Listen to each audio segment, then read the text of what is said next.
Тугандар үй өрттөнтөт. Абас ака тезде сууну алып кел. Атабыз жаман. Өчүрүн ака. Ой, куюп ташаңчы, өчүрчү. Ой, жакшы кылдыңыз ака.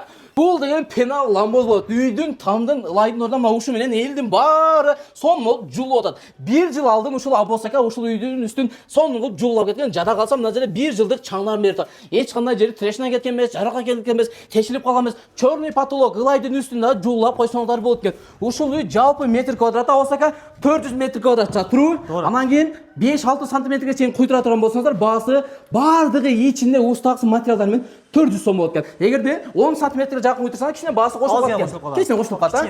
Достор, караңыздар, бул жактагы өздөрү көргөндөй эле мына ушул 400 метр квадратты ушул Аббас акабызчы бир күндүн ичинде куюп келиптир. Аббас акабыз Өзбекстанда эң алдыңкы усталардын бири. Айта турган сөздөр барбы дагы?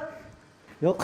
Жок, барын мен өздөрүгө түшүндүрүп коюм. Толук маалымат Аббас акадан алсаңыздар болот. Анан достор, видеону үйдүн кыр жаксын ылай эмес, пена ломбоз менен жылуулайм десеңиздер, ушул Аббас акага кайрылсаңыздар болот.